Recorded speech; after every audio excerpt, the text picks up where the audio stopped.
Continuem ara i parlem de nutrició i alimentació saludable. I és que amb la tornada de setembre arriba també el moment de recuperar rutines saludables i deixar arrere tots els excessos de l'estiu. Per a orientar-nos en aquest camí parlem amb Felipe Bayer, ell és el tresorer del Col·legi Oficial de Nutricionistes i Dietistes de la Comunitat Valenciana i ens ajudarà a desmuntar mites i a descobrir quina és la millor manera de tornar a esta alimentación equilibrada. Felipe, bienvenido y gracias por estar. Muchas gracias. Bueno, como estaba comentando, después del verano, ¿no?, de esos excesos, la cervecita que nos hemos pasado, las comilonas, todos queremos, o muchísima gente quiere quitarse un poquito esos kilitos de más. Y entonces lo que hace automáticamente es, se pone a dieta, ¿no? Septiembre para muchos es sinónimo de ponerse a dieta. Pero, ¿qué errores comunes soléis ver los dietistas en estos casos? Sí, generalmente solemos encontrar esto, principio de semana, principio de mes, principio de estación, lo que sea. El día 1, el famoso lunes que decimos, es el inicio para hacer todas estas dietas, esta alimentación e intentar quitarse esos excesos de las fiestas. El error más común que nos solemos encontrar es eso, la gente suele tender a tener una prisa para perder ese exceso de peso o esos excesos que se han llevado a cabo, y no tener en cuenta que llevamos mucho tiempo realmente no llevando una buena alimentación o que no nos hemos estado cuidando y pretendemos ponerle solución en nada, en 4 o 5 días, y claro, esto es un problema. Precisamente, si hablamos de esa rapidez con la que se quieren perder esos kilos, muchos recurren a las dietas milagro que se dice, ¿no? o a dietas muy restrictivas. Me suena a mí, ¿no?, la típica dieta detox o la low carb, ¿no?, o incluso esas dietas que se pusieron de moda hace tiempo, la dieta de la alcachofa, que era solo comer un alimento. ¿Qué opinas tú de este tipo de dietas? Respecto a lo que son las dietas milagro, tenemos un montón de eslóganes. Siempre vamos a encontrar algo, lo primero, que nos llame la atención. Es decir, van a buscar que sean llamativas, que la gente diga, estoy haciendo algo especial, por lo tanto, soy diferente al resto, voy a conseguir unos resultados mucho antes y, claro, con esto acabamos teniendo una serie de problemas. Lo que se repite en casi todas las dietas milagro, da igual el nombre que le pongamos, si lo enfocamos a que sea una monodieta enfocada solamente a un alimento, o si es una low carb, como decíamos, da igual el enfoque que le pongamos, la venta de estas dietas es la misma. Baja de peso lo más rápido posible, ¿vale? Bajamos de peso rápido, no van a haber repercusiones, lo cual es falso, sí que acabamos teniendo bastantes repercusiones al respecto, y sobre todo que va a ser algo fácil y muy llevadero, lo cual también vemos que es un problema. Se ponen muy de moda porque prometen mucho, o sea, prometen, como nosotros le llamamos, dieta milagro, nos prometen un milagro. Y la realidad es que hay que tener en cuenta muchos factores a la hora de realizarlas. ¿Y quién está detrás de estas dietas? Generalmente lo que nos encontramos es que la gente que promueve las dietas milagro suele ser gente poco formada o se pone muy de moda. Las típicas dietas milagro más antiguas de la década de los 70-80, por ejemplo, destacan de la época de Hollywood. Esta imagen que tenemos del famoso, de la persona de éxito, con un físico concreto, un trabajo algo admirable, que hacían alimentaciones muy particulares, como puede ser, por ejemplo, la sopa de col o cosas así, se tiraban 7 días tomando sopa, y claro, esto de salud no tiene nada, ni va relacionado mucho menos, por ejemplo, con el trabajo o con el éxito. Otro de los problemas que acarrea, ¿no?, este querer volver a la rutina rápidamente, bajar de peso rápidamente, son los falsos mitos alimentarios, ¿no? Y es que comer un huevo diario es malo para el colesterol. Tengo aquí también otros, no cenar ayuda a perder peso, los alimentos light o desnatados siempre van a ser mejores y más saludables. ¿Esto entra un poquito en la categoría de las dietas milagro? Yo no te categorizaría todo, digamos, dentro de lo que son las dietas milagro. Es decir, hay que entender un poco lo que llamamos dieta milagro de lo que son algunas pautas o algunos eslóganes. Por ejemplo, el consumo de huevos lo podemos tener en cuenta en función de si se hace una dieta milagro, se hace una buena planificación, o si la persona simplemente está intentando llevar una alimentación sana sin llevar ningún orden establecido como tal. Entonces, no entrarían todos en exactamente en el mismo eslogan. Una forma de diferenciarlo, sobre todo, es cómo se nos vende. Si se nos vende como una solución rápida, seguramente, si es rápido, fácil y sin dificultades, ahí vamos a empezar a pensar que es una dieta milagro. En cuanto a los falsos mitos o los mitos en general que tenemos en la alimentación, siempre hay mucho ruido al respecto. Lo principal que deberíamos hacer es ver quién los está diciendo. Si tenemos una persona que sabemos que ha pasado por una serie de filtros, que tiene una titulación, por ejemplo, un dietista nutricionista colegiado, ya sabemos que su mensaje va a ser mucho mejor que el de alguien que no tiene ningún tipo de formación al respecto. Entonces, para diferenciarlo sobre todo es eso, ver qué se nos está vendiendo. En cuanto a mitos, uno de los más llamativos sería, por ejemplo, el tema del agua con limón en ayunas. No tiene base científica, no tiene ningún tipo de repercusión, pero positiva, mejor dicho, pero claro, nos venden que con esto vamos a tener toda la solución con la pérdida de peso. ¿Cuáles, aparte de los mitos que a ti más te han llamado la atención? De los mitos que nos encontramos en el día a día, sobre todo me llama mucho la atención por todo lo que estudiamos, lo que leemos al final, aquello que genera como miedo en la población. Hay que entender que la población, la gente, suele tener miedo a aquello que se ha puesto de moda.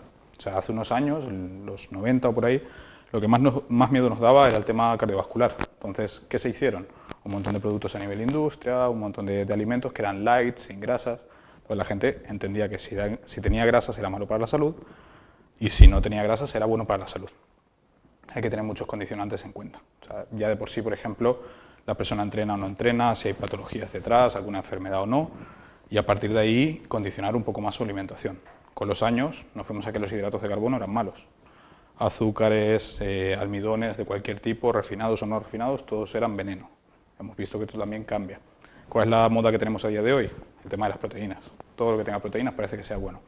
Intentamos catalogar siempre en alimentación y en nutrición algún mensaje concreto es o bueno o malo. Y todo esto es un poquito más complejo como para catalogar bueno o malo. Depende mucho del contexto de cada uno.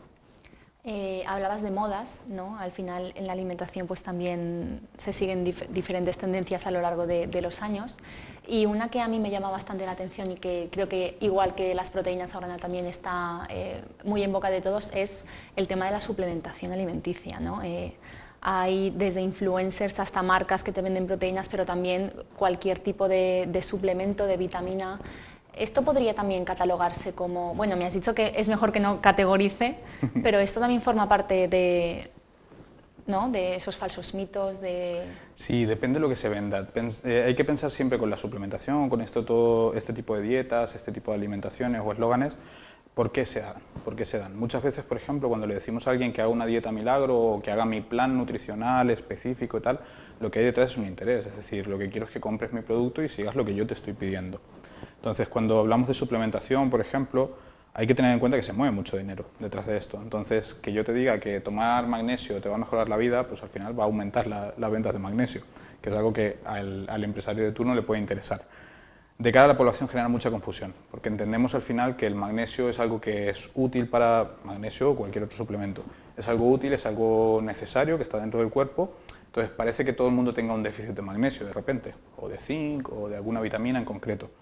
Cada contexto es un mundo. Si yo tengo una buena alimentación, si estoy consumiendo suficientes vegetales, productos integrales, hago deporte, tengo buenos hábitos, no fumo, no consumo alcohol habitualmente, o mejor, la recomendación de alcohol es cero siempre en cuanto a salud, va a ser menos probable que tenga un déficit de cualquier tipo de nutriente.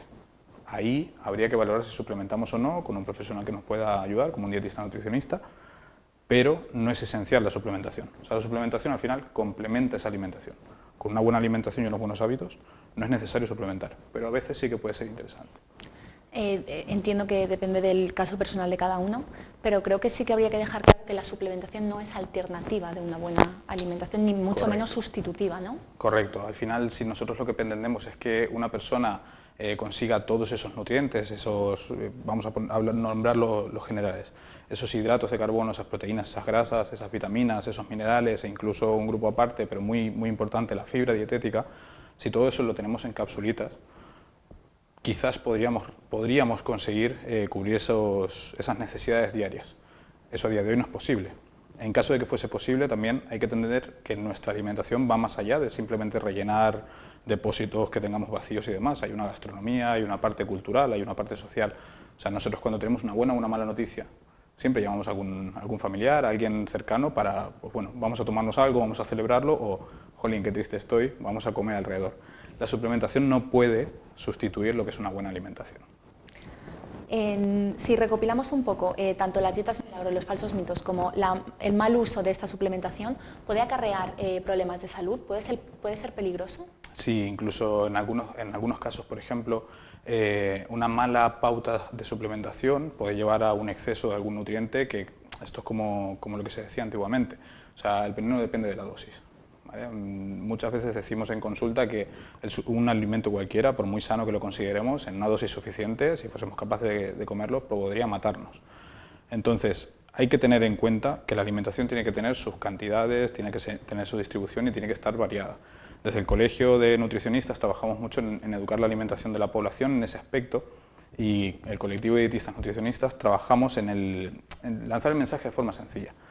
Si tenemos frutas, verduras, vegetales, legumbres, tenemos proteínas, tenemos hidratos, hacemos una distribución del plato, como es el plato de Harvard, en el cual la mitad del plato tienen que ser verduras, productos vegetales. Un cuarto, por ejemplo, una ensalada, una verdura a la plancha. Un cuarto, hidratos de carbono, arroz, pastas, si son integrales mucho mejor. Y un cuarto de proteínas, que puede ser, por ejemplo, unas legumbres, pueden ser huevo, puede ser alguna fuente de carnes o pescados. Tenemos ahí un aporte de nutrientes que va a estar cubierto. Entonces tenemos una buena alimentación con pautas muy genéricas. Si volvemos a los problemas de salud, el tema de las dietas milagro, ese querer perder peso tan rápido, ¿qué consecuencias físicas puede tener? Cuando hablamos de las dietas milagro hay que tener en cuenta, por ejemplo, que el aporte nutricional ya no se va a cubrir, Si lo hacemos durante un corto periodo de tiempo hay unas repercusiones, como por ejemplo si yo me tiro 2 o 3 días sin comer la suficiente cantidad de calorías, de hidratos, de nutrientes en general, no estoy poniendo en riesgo mi salud a corto plazo, pero sí voy a tener unas consecuencias, voy a estar mucho más irritable, voy a tener una sensación de hambre y estoy generando una muy mala relación con la comida, hasta el punto de como algo me castigo, luego compenso, y aquí tenemos un desarrollo de trastornos de la conducta alimentaria en riesgo. A medio o largo plazo las consecuencias son mucho mayores. El problema que tiene la alimentación y la nutrición es que las consecuencias no suelen ser a corto plazo, suelen ser a medio o largo plazo. Que yo haga una dieta milagro durante, vamos a decir, un mes, 2 meses, 3 meses, empiezo a perder masa muscular, empiezan a debilitarse mis huesos, empieza a degradarse todo lo que son los tejidos porque no se pueden renovar, no se puede reparar. Si tengo lesiones, alguna rodilla, un esguince o lo que sea, eso no se va a reparar. Entonces las consecuencias de las dietas milagro van al aspecto físico, al aspecto metabólico e incluso al aspecto psicológico. Son muy peligrosas. O sea, que puede tener repercusiones tanto a nivel físico como en un largo plazo a nivel mental, ¿no? Correcto, correcto. Sobre todo que ahora el tema de los trastornos alimenticios está también muy... Hay mucha gente que lo sufre, ¿no? Culpa de redes sociales, culpa de... Están en auge en el sentido de que tenemos mucha más conciencia. Antes pasaba todo un poco más desapercibido, siempre han estado. Las redes sociales también han jugado un papel muy importante al respecto, en el que se han potenciado mucho. El querer parecerse a alguien, el querer compararse constantemente, incluso la imagen de yo como esto, pues yo lo imito y hago exactamente esto. Veo al influencer o la influencer de turno con un físico que me llama la atención, yo quiero conseguir ese físico y no sé cuál es la realidad de esta persona, pero me está vendiendo en ciertas plataformas, en redes sociales y demás, que para conseguir sus abdominales, para conseguir su glúteo, la estética que tiene o incluso su trabajo muchas veces, lo que tienes que hacer es una dieta X, por ejemplo la dieta de la sandía. Sandía durante todos los días.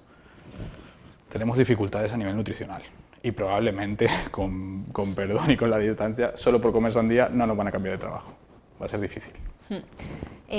Bueno, y en este sentido ya has hablado, ¿no?, de ese plato Harvard, cómo debe ser la proporción para tener una fuente de nutrientes adecuada, y vosotros tenéis una campaña que en nutrición también son 3, ¿no? Correcto. ¿Es esta vuestra manera de llegar también a todas esas personas que no saben muy bien cómo orientarse en el tema de la alimentación saludable? Sí, intentamos que los mensajes que trasladamos siempre sean sencillos, que sea algo que podamos entender todo el mundo, nos dediquemos a la sanidad o nos dediquemos a cualquier otro ámbito.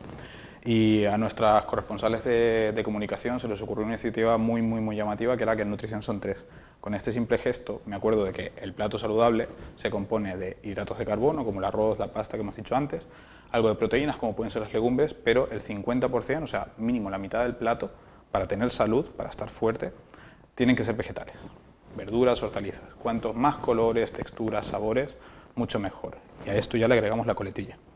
Si es de temporada y de proximidad, los reyes. Hemos hecho algo perfecto. Cumplimos a nivel nutrición, es sostenible y encima apoyamos al comercio local. En ese sentido tenéis también otra iniciativa que se llama Menys en Territori. Correcto. ¿Podrías explicarnos un poco en qué consiste? Sí, Menys en Territori nace un poco de la mano con esto y con un estudio que realizamos en el colegio para tomar mediciones antropométricas en población infantil. Nos encontramos un dato que nos generó bastante incertidumbre y bastante miedo. O sea, el 18% de los niños y niñas que medimos tienen una situación de sobrepeso y obesidad. No solamente medida en el peso, sino que miramos la composición corporal de lo que pesan, aunque su peso pueda ser saludable o normal, digamos, el porcentaje mayoritario era grasa, no hay masa muscular. lo cual nos llama mucho la atención porque esto va muy de la mano con el desarrollo de enfermedades no transmisibles, tipo diabetes, hipertensión arterial y más cuestiones del tipo. Cuando vemos estos datos, nacen algunas iniciativas para poder intentar ponerle solución desde la base, es decir, vamos a educar a los niños. Menschen Territory, una iniciativa lanzada por el Colegio Oficial de Dietistas Nutricionistas, en concreto por nuestras compañeras de educación alimentaria, nace como una iniciativa de educación alimentaria en colegios. Pensamos en que lo mejor era que unos dietistas nutricionistas se acercasen al colegio y hiciesen unas charlas, unos talleres con los niños de educación primaria, de la línea de primaria, donde aprendiesen lo más básico, que es el plato saludable. En la línea con nuestro en nutrición son 3, que aprendiesen lo básico sobre frutas, verduras, localizar estos alimentos, y además se generan unos recursos para el profesorado para que puedan seguir trabajándolo durante el año mediante juegos, lo que es en educación una gamificación. Que puedan jugar durante todo el año, que se lo pasen bien, que disfruten y que se den cuenta que la alimentación es algo transversal, algo que pueden tener desde casa. También es importante tener en cuenta que esto no solamente depende de los niños. Un niño de 7 años puede saber cocinar más, menos, si sabe cocinar genial, pero generalmente depende de los padres. Entonces, en la edición que tenemos este año hay una pequeña novedad, bueno, un par de novedades. Entre ellas vamos a Alicante, el proyecto Menschen Territory se hizo en colegios de Castellón y Valencia, ahora nos vamos a acercar a Alicante y además tenemos planteado hacer algunas charlas con los padres, con el mismo objetivo. Aprendamos lo que es la alimentación saludable, aprendamos lo que es el plato saludable, cómo empezar a mejorar desde la base, de forma muy sencillita y muy práctica. ¿Crees que la alimentación saludable, el comer saludable, es una asignatura que tenemos pendiente en la sociedad de hoy en día? Porque está muy bien intentar concienciar a los niños, ¿no? Pero como tú bien dices, depende de los padres. Y hay muchos padres que también, por el nivel de vida que llevan de no parar, de estrés, recurren muchísimo más a congelados, a comida no saludable que a la comida sana.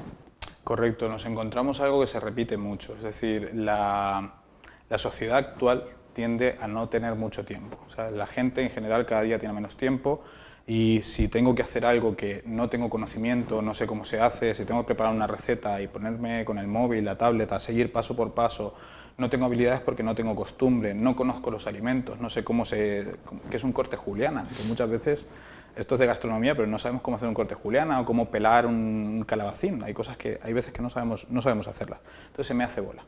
No soy capaz o me cuesta mucha más energía tener que hacer una buena alimentación, independientemente de lo que sabemos todos. Comer mejor está relacionado a una salud mucho mayor. Aunque yo esto lo sepa, si me requiere mucha energía se me va a dificultar. Entonces, iniciativas como estas lo que buscan es que la gente pueda comer lo mejor posible de forma sencilla. Una asignatura pendiente que tenemos todos es aprender a comer mejor. Por eso intentamos lanzar estas campañas, estas cosas que estén tan aterrizadas, tan masticadas, para que todo el mundo las pueda aplicar desde ya. Algo muy sencillo. Nuestro plato, si mi plato la mitad mínimo son verduras y hortalizas, ya lo estoy haciendo bastante bien. Acompañado de una buena alimentación, si queremos ser personas saludables, esto tiene que ir ligado al ejercicio, ¿no? Tiene que haber comer saludable no es suficiente, ¿verdad? Se necesita también una cierta actividad física. Correcto, y ya no solamente la actividad física, también el descanso, por ejemplo, los hábitos de salud más allá de la alimentación. Lo que hablábamos antes, el consumo de tabaco sabemos que es perjudicial y genera el desarrollo de muchas enfermedades, la falta de sueño, los niveles de estrés que cada día van a más, porque al final estamos viendo que nuestra sociedad cada día va a ritmos más frenéticos y cada vez tenemos menos descanso para simplemente parar, descansar, dar un paseo. O sea, no tenemos tiempo para esto. Y el poder hacer ejercicio físico nos va a asegurar tener una serie de beneficios. Entre ellos, por ejemplo, tener una buena masa muscular, un ejercicio un poco más de fuerza, nos va a permitir tener un órgano muy grande en el cuerpo, que es nuestra masa muscular, bien desarrollado. Es un órgano que prácticamente funciona a nivel endocrino. Mejora el ánimo, regula mejor los niveles de grasa, los niveles hormonales, nos permite ser mucho más funcionales. Es decir, si yo tengo una masa muscular funcional con 70 años, voy a ser menos dependiente, con 80 mucho menos dependiente. Son edades en las que ya empezamos a ver los problemas de salud de los malos hábitos de toda la vida. Alimentación saludable, ejercicio físico, descanso y buenos hábitos. Son los puntos más clave para poder tener una buena alimentación. Pero ojo, que volvíamos a lo de antes, se nos hace un poco bola saber por dónde empezar. Todo está bien. Es decir, un paseíto al principio me puede servir como actividad física, pero tengo que empezar a hacer cada vez más para poder estar un poquito más fuerte. Una buena alimentación, un poco más de vegetales, ya lo estamos haciendo muy bien. Descanso, dormir una horita antes, apagar el móvil un poquito antes, ya estamos mejorando, y tabaco, alcohol, cuanto menos mejor. Te has adelantado un poco a mi última pregunta, que era pues, qué serie de recomendaciones podíamos dar, ¿no?, a todos aquellos que quieren empezar a tener un estilo de vida más saludable, pero que también sea asequible y fácil, ¿no?, de hacer, y tú mismo lo has dicho, poco a poco todo está bien. Correcto, al final lo que queremos hacer es que la población tenga facilidades, que sea todo aterrizable. Un problema que encontramos, por ejemplo, mucho en consulta es que la gente no sabe muy bien por dónde empezar. Hay gente que en su casa, por ejemplo, ha tenido muy buenos hábitos alimentarios y ya viene con mucho trabajo hecho. Hay gente que no tiene absolutamente ningún conocimiento y viene con muchos mitos o viene de historias con muchas dietas milagro, situaciones muy complicadas. Incluso ya las limitantes que puede tener cualquier persona. Tengo una lesión de rodilla, tengo una lesión en la espalda. En esos casos sí que es recomendable acercarse lo máximo posible a un profesional que nos pueda ayudar. En el resto de la población, si más o menos podemos empezar a hacer algo, acercarse a un profesional nos va a mejorar, pero ya podemos hacer trabajo desde casa. Es decir, yo ya puedo estar metiendo alimentos que sean más de origen vegetal que de origen animal. Voy a notar un gran cambio. En consulta vemos mucho, por ejemplo, el caso del paciente que quiere perder grasa, que quiere mejorar su composición corporal y mejorar su salud. Simplemente quitando algunos ultraprocesados y metiendo algún producto más fresco, menos etiquetas, vamos quitando etiquetas, ponemos productos más frescos, ya mejora mucho su salud y mejora mucho su composición corporal. O sea que todo es voluntad, ¿no?, prácticamente. Ojalá fuese todo voluntad. Muchas veces se tiene la voluntad, pero no se tienen las herramientas. Ahí sí que cuando hay mucha voluntad, nos faltan herramientas, lo hemos intentado, no lo conseguimos, que la gente se acerque al profesional, que se acerque al dietista nutricionista, que estamos encantados de ayudar a la población, que al final es nuestro objetivo. Nos encantaría poder hacerlo sobre todo desde el ámbito público, pero bueno, estamos trabajando en ello para poder estar presentes lo máximo posible y poder ayudar a la gente. Es importante al final que la gente entienda que no somos un sanitario que muerde, no prohibimos, no eliminamos productos, no eliminamos alimentos. Lo único que queremos es que la gente coma mejor, y en algunos casos concretos sí que tenemos que tener cuidado con algunos alimentos, pero generalmente todo bien llevado y con buenos hábitos como los que hemos mencionado hace un rato, se consigue una alimentación de calidad y una salud de hierro. Perfecto, Felipe, muchísimas gracias por acompañarnos y por darnos estos apuntes que seguro que ayudan a muchísima gente a empezar a tener un estilo de vida más saludable. Muchísimas gracias a vosotros.